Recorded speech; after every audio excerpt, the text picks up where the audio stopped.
লাড্ডু বাসায় বানালে আসলে এমনই হয়, কারাকারি শুরু হয়ে যায় সবার মধ্যে। এতটাই মজার হয়, একবার বাসায় বানিয়ে দেখতে পারেন। আমের সিজন এলেই আমার বাসায় এটা অনেকবার বানিয়ে খাওয়া হয়।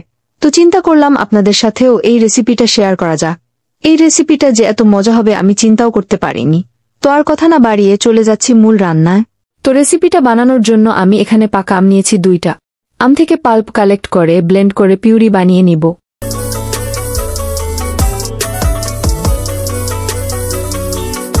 অন্যদিকে একটা প্যানে নিয়ে নিলাম 4 টেবিল চামচ ঘি। যে কোনো লাড্ডুর রেসিপিতে ঘি বেশি দিলে এর ফ্লেভার এন্ড টেস্টটা অনেক বেশি ইনহ্যান্স হয়।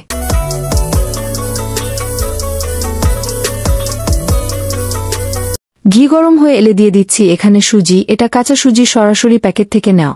লাড্ডুর বাইন্ডিং এর জন্য আমি এখানে সুজি আর সেমাই ইউজ করব। তো এখন ঘি আর সুজি খুব ভালোভাবে মিক্স করে নিচ্ছি।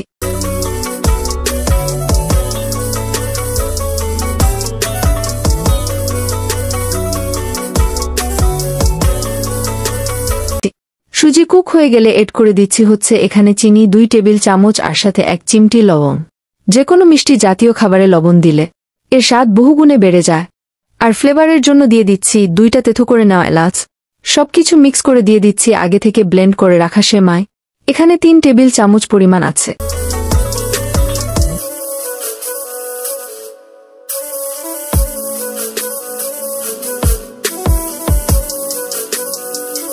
আর সাথে গুঁড়া দুধ দিয়ে দিলাম 2 টেবিল চামচ।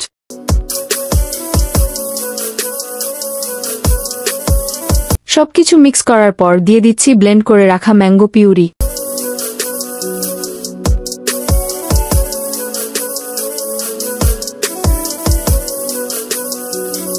ম্যাঙ্গো পিউরি মিক্স করার পর কোডিং এর জন্য দিয়ে দিচ্ছি লাচ্ছা সেমাই। 2 থেকে 3 টেবিল চামচ মতো দিলেই এনাফ।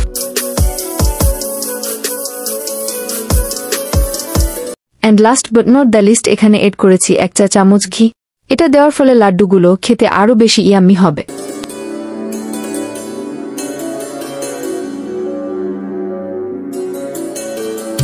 তো মিক্সচারটা যখন প্যান থেকে ছাড়িয়ে আসবে তখন অন্য একটা প্লেটে উঠিয়ে রাখব অ্যান্ড ওয়েট করব ঠান্ডা হওয়া পর্যন্ত। তো মিক্সচারটা ঠান্ডা হওয়ার পর আমি এটাকে লাড্ডুর শেপ দিয়ে দিচ্ছি। আপনারা চাইলে বরফি শেপ দিতে পারেন, অথবা স্বাদ দিয়ে ডিজাইনও করে নিতে পারেন, কিংবা সন্দেশের শেপও দিতে পারেন, সম্পূর্ণই আপনার ইচ্ছা। তো সবগুলো মিষ্টি বা লাড্ডু বানিয়ে নেওয়া কমপ্লিট। এখন যেটা করছি এই যে দেখতে পাচ্ছেন, আমি গুঁড়া দুধের মধ্যে লাড্ডুগুলো কোট করে নিচ্ছি। তো হয়ে গেছে আলহামদুলিল্লাহ। আপনারা চাইলে এটা ড্রাই কোকোনাট আছে না সেটার মধ্যেও কোট করে নিতে পারেন, সেটাও খেতে অনেক মজা লাগে। তো এখন হচ্ছে আমি এটাকে সার্ভ করে দেখিয়ে দিচ্ছি। সবচেয়ে ভালো হয় ফ্রিজে রেখে ঠান্ডা করে তারপর এই ডেজার্টটা সার্ভ করবেন, তখন খেতে আরও বেশি মজা লাগবে। নর্মাল ফ্রিজে এই ডেজার্টটা রাখলে ইনশাল্লাহ 15 দিনের মতো ভালো থাকবে। আর এটার টেক্সচার আর এটার সফটনেস দেখেই বুঝতে পারছেন এটা কতটা মজা হয়েছে। মাশাল্লাহ, আমি টোটালি ফিদা। রেসিপি ভালো লাগলে গিভ মি এ লাইক। ইনশাল্লাহ আবার দেখা হবে। সেই পর্যন্ত ভালো থাকবেন। আল্লাহ হাফেজ।